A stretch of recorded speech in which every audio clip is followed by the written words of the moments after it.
সুপ্রিয় দর্শক শ্রোতা দেশ ও প্রবাস থেকে যারা এই মুহূর্তে আমাদের সাথে সংযুক্ত আছেন সবাইকে জানাই আন্তরিক প্রীতি ও শুভেচ্ছা।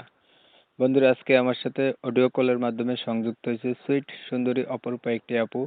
প্রতিবেদন করবে, কয়েকদিন আগে থেকেই যোগাযোগ ছিল। আসলে কেন সে প্রতিবেদন আসলে বিস্তারিত ভিডিওতে থাকছে, আপনারা অবশ্যই ভিডিওটা কন্টিনিউ করবেন। আসসালামু আলাইকুম। ওয়ালাইকুম আসসালাম। কেমন আছেন আপনি? এই তো আলহামদুলিল্লাহ আছি ভালো। আপনি প্রতিবেদনে আসলেন কেন আপু, বলেন।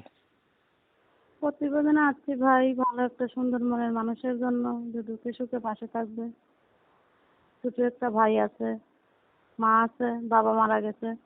সে আমার মা বোনের দায়িত্ব, ভাইয়ের দায়িত্ব নেবে। সে যদি বিয়ে শাদী করতে চায়, আমি বিয়ে শাদী বসবো। প্রিয় দর্শক শ্রোতা, আপনারা শুনলেন উনি প্রতিবেদনে আসছে ভালো একটা সুন্দর মনের মানুষের জন্য। ওনার পরিবারে বাবা নাই, মাকে নিয়ে থাকে, ছোট একটা ভাই আছে। যদি ওনার দায়িত্ব নেয় তাহলে উনি বিয়ের সাথে বসবে। আসলে আমি আন্তরিকভাবে দুঃখিত যে কমিউনিটি গাইডলাইনের কারণে ইউটিউবের নিয়ম কানুন মানতে গিয়ে আমি ওনার নাম এবং ঠিকানা নিতে পারবো না। আপনারা ওনার কাছ থেকে জেনে নেবেন। বিস্তারিত কথা আলাপ করতেছি। আচ্ছা, আপনার কি আগে বিয়ে হয় নাই? না ভাই, বিয়ে শাদী হয়নি। বিয়ে শাদী হলে কি আর ইউটিউবে যাইতাম?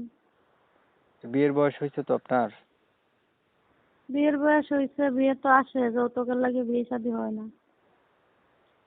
পড়াশোনা জানেন আপনি? হ্যাঁ, পড়াশোনা জানি, 5 পর্যন্ত পড়াশোনা। কোরআন শরীফ পড়তে পারেন? পুরাটা পারি না, কিছু কিছু পারি। নামাজ পড়তে পারেন? হ্যাঁ, নামাজ কালাম পড়তে পারি। নামাজ পড়েননি? হ্যাঁ হ্যাঁ, নামাজ পড়ি ভাই, 5 ওয়াক্ত নামাজ পড়ি। আগে কখনো আপনি প্রতিবেদন করছিলেন? না না, আমি কখনো প্রতিবেদন আসি নাই, এই প্রথমবার প্রতিবেদন এসেছি। আচ্ছা, আপনি চাইতেছেন এমন একটা মানুষ যে আপনার সুখে দুঃখে পাশে থেকে আপনার দায়িত্ব নেবে, মনের সাথে মন যদি মিল খায় তাহলে আপনি তাকে বিয়ে করবেন, এটা হচ্ছে আপনার কথা, তাই না? হ্যাঁ হ্যাঁ, এখন এরকম ধরেন মানুষের। আপনি এমন একটা মানুষ পাইলেন, এখন মানুষটা বয়স বেশি হলো, দেখতে কালো হলো, অথবা সে বিয়ে করছে, এমন যদি হয়।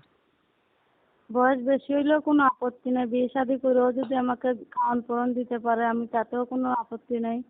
কিন্তু ভালো মানের মানুষ হতে হবে, 5 ওয়াক্ত নামাজ পড়তে হবে, এরকম একটা মানুষ হলেই হবে। তো এমন মানুষগুলো আপনাদের এলাকার ভিতরে থাকে না? নাই?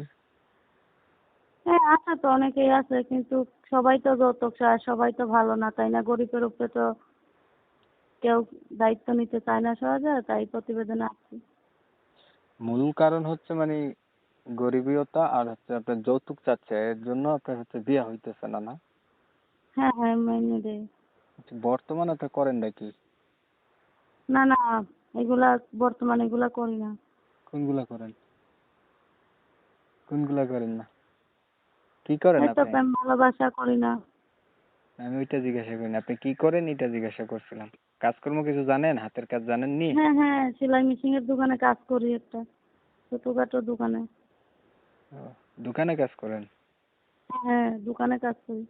আচ্ছা, তাহলে যদি যৌতুক ছাড়া কেউ আপনাকে বিয়ে করতে চায়, তার বয়স বেশি হলেও সমস্যা নাই, যদি আপনার দায়িত্ব নেয়, আচ্ছা 5 ওয়াক্ত নামাজ পড়ে বা আপনাকেও নামাজ পড়ার সুযোগ করে দেয়, এমন হলে আপনি চলবে, এই তো?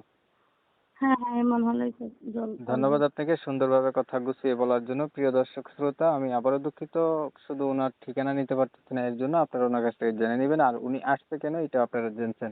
এখন জানার পরে যদি ভালো লাগে, আমি এমন ভিডিওগুলো প্রতিনিয়ত আপলোড করে দেই, আপনারা জানেন তো। এমন ভিডিও পেতে চাইলে আমার চ্যানেল সাবস্ক্রাইব করে রাখবেন। আপনাদের মতামতগুলা কমেন্টে জানাই দিবেন। যে অনেক সময় নিয়ে আপনাদের মূল্যবান সময়গুলো নষ্ট করছেন, ধৈর্য ধরে কষ্ট করে আমার সাথে ছিলেন, ভিডিও দেখছেন, সবাইকে জানাই এমএসকে টিভির পক্ষ থেকে অসংখ্য ধন্যবাদ। সবাই ভালো থাকবেন, সুস্থ থাকবেন।